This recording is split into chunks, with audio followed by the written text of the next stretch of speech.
तेजस्वी यादव क्या कह रहे हैं, प्रशांत किशोर क्या कह रहे हैं, इसका महत्व नहीं है। महत्व इस बात का है कि जो भी वोट देने की योग्यता रखता है उसको वोट देने का अधिकार होना चाहिए, उसको वोट देने। सम्राट चौधरी कोई लॉ एंड ऑर्डर के विशेषज्ञ नहीं हैं। गृह मंत्री यहाँ पर नीतीश कुमार हैं और वो अचेतन अवस्था में हैं। उनकी बुद्धि और उनका मानसिक और शारीरिक स्थिति ऐसा नहीं है कि उनको पता चले। सरकार का इकबाल खत्म हो गया है कि जिस इलेक्टोरल रोल से लोकसभा का चुनाव हुआ उसमें बहुत सारे बांग्लादेशी या दूसरे गैर कानूनी लोग वहां पर उस इलेक्टोरल रोल में हैं। तो बिहार में तो भाजपा की, नीतीश की ही सरकार है। ये लोग कैसे रह रहे हैं? सरकार की संवैधानिक संस्था कह रही है कि बहुत सारे नेपाली, बांग्लादेशी यहाँ पर आके रह रहे हैं और उन्होंने इलेक्टोरल रोल में बजाता अपना नाम लिखवाया है। तो नीतीश सरकार को जवाब देना चाहिए कि ऐसे लोगों को बिहार में आकर रहने का, यहाँ की सुविधाओं का फायदा उठाने का, यहाँ वोट देने का अधिकार उनकी सरकार के रहते कैसे संभव हो पाया है। नमस्कार, हमारा देखना शुरू कर दिया है लाइव सिटीज। देखिए, बिहार में वोटर लिस्ट वेरिफिकेशन का मामला दिन प्रतिदिन गर्माता ही जा रहा है। आप बखूबी जानते हैं कि मामला अब सुप्रीम कोर्ट भी पहुंच चुका है और सुप्रीम कोर्ट में क्या कुछ हुआ था वो भी आपको लाइव सिटीज ने बताया था। देखिए, आपको ये मालूम है कि आप इस मामले में अगली सुनवाई 28 तारीख को होनी है, लेकिन बड़ी बात यह है कि अब से कुछ देर पहले महागठबंधन ने भी वोटर लिस्ट वेरिफिकेशन को लेकर के बड़ी प्रेस कॉन्फ्रेंस बुलाई थी। और क्या कुछ कहा था इस प्रेस कॉन्फ्रेंस में नेता प्रतिपक्ष तेजस्वी यादव ने, वो भी आपने सुना है। लेकिन बड़ी बात यह और इस वक्त की ब्रेकिंग खबर यह है कि जन सुराज के सूत्रधार प्रशांत किशोर ने भी वोटर लिस्ट वेरिफिकेशन को लेकर के बड़ा बयान दे दिया है। देखिए, हम आपको सुनाएंगे कि क्या कुछ कह रहे हैं वोटर लिस्ट वेरिफिकेशन को लेकर के प्रशांत किशोर। लेकिन हम आपको बता दें कि आज बिहार बदलाव यात्रा के क्रम में प्रशांत किशोर सहरसा पहुंचे थे। तो सबसे पहले आप सहरसा की तस्वीरों को देखिए।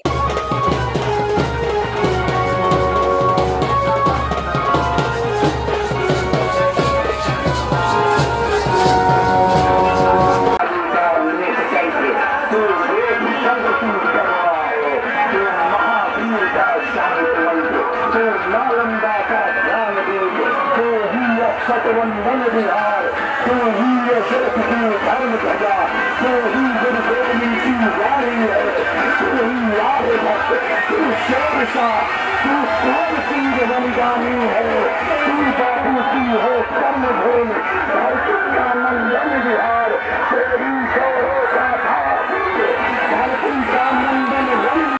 तो देखा आपने कि किस तरह से सहरसा में प्रशांत किशोर को सुनने के लिए लोगों का जुटान हुआ था और वहीं पर मीडिया कर्मियों ने प्रशांत किशोर से कई तरह के सवाल पूछे थे और जिक्र उठा था वोटर लिस्ट वेरिफिकेशन का भी। और वहीं पर जन सुराज के सूत्रधार प्रशांत किशोर ने बड़ा बयान दे दिया है। तो क्या कुछ कह रहे हैं प्रशांत किशोर, वो भी आप सुनिए। ऐसा है, इलेक्शन कमीशन ने रिवीजन की प्रक्रिया शुरू की है। अगर वो बता रहे हैं कि इसमें नेपाली, बांग्लादेशी हैं तो ये बड़े चिंता की बात है, क्योंकि इसी इलेक्टोरल रोल से अभी 1-1.5 साल पहले पार्लियामेंट का चुनाव हुआ है। मोदी जी उसी इलेक्टोरल रोल से चुनकर प्रधानमंत्री बने हैं।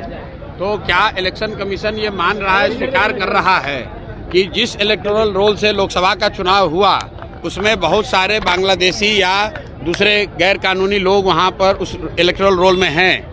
और दूसरी जो बड़ी बात है कि अगर ये लोग बिहार में आके रह रहे हैं तो बिहार में तो भाजपा की, नीतीश की ही सरकार है।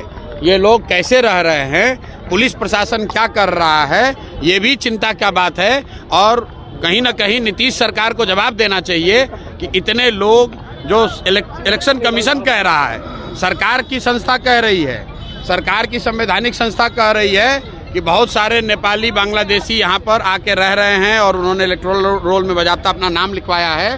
तो नीतीश सरकार को जवाब देना चाहिए कि ऐसे लोगों को बिहार में आकर रहने का, यहाँ की सुविधाओं का फायदा उठाने का, यहाँ वोट देने का अधिकार उनकी सरकार के रहते कैसे संभव हो पाया है। तेजस्वी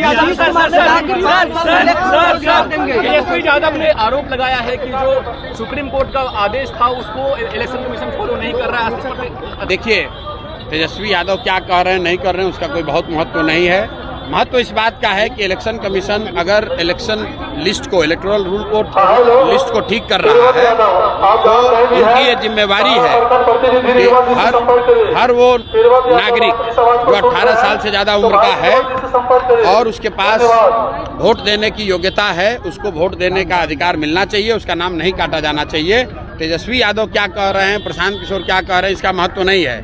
महत्व इस बात का है कि जो भी वोट देने की योग्यता रखता है उसको वोट देने का अधिकार होना चाहिए, उसको वोट देने का मौका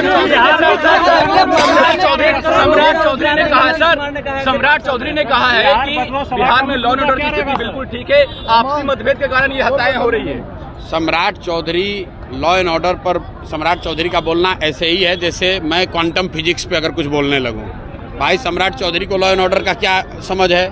सम्राट चौधरी तो गृह मंत्री नहीं है, सम्राट चौधरी कोई लॉ एंड ऑर्डर के विशेषज्ञ नहीं हैं। गृह मंत्री यहाँ पर नीतीश कुमार हैं और वो अचेतन अवस्था में हैं। उनकी बुद्धि और उनका मानसिक और शारीरिक स्थिति ऐसा नहीं है कि उनको पता चले सरकार का इकबाल खत्म हो गया है, जिसको जो मन आ रहा है वो कर रहा है। पूरे सरकार को 3-4 अधिकारी और 4-5 उगाही मंत्री चला रहे हैं, इसीलिए पूरे बिहार में ये दुर्दशा की स्थिति है। तो सुना आपने कि जनसुराज के सूत्रधार प्रशांत किशोर ने वोटर लिस्ट वेरिफिकेशन को लेकर के कौन सा बड़ा बयान दे दिया है। नीतीश की पुलिस पर भी सवाल खड़ा कर दिया है। क्या कुछ कहा है वो हमने आपको सुनाया है और आपने ये भी देखा है कि प्रशांत किशोर यहीं नहीं रुके, उन्होंने तेजस्वी यादव को, सम्राट चौधरी को भी खूब लपेटा है, खूब सुनाया है और क्यों सुनाया है वो भी हमने आपको दिखाया है। तो अब देखना होगा कि आगे आगे बिहार में होता क्या है। तो फिर ये पूरी खबर, पूरी जानकारी आपको कैसी लगी है कमेंट करके हमें जरूर बताइएगा। तो ऐसे तमाम अपडेट्स के लिए बिल्कुल ऐसे ही हमारे साथ बने रहिएगा और देखते रहिएगा लाइव सिटीज। बहुत शुक्रिया।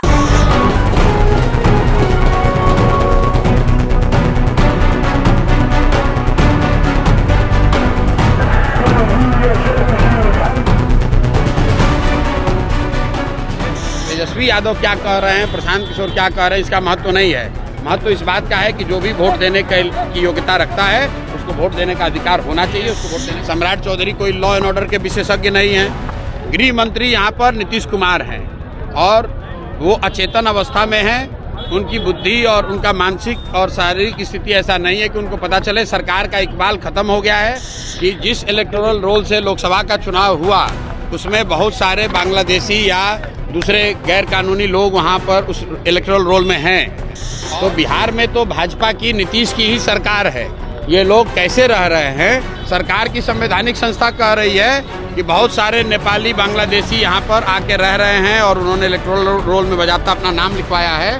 तो नीतीश सरकार को जवाब देना चाहिए कि ऐसे लोगों को बिहार में आकर रहने का, यहाँ की सुविधाओं का फ़ायदा उठाने का, यहाँ वोट देने का अधिकार उनकी सरकार के रहते कैसे संभव हो पाया है।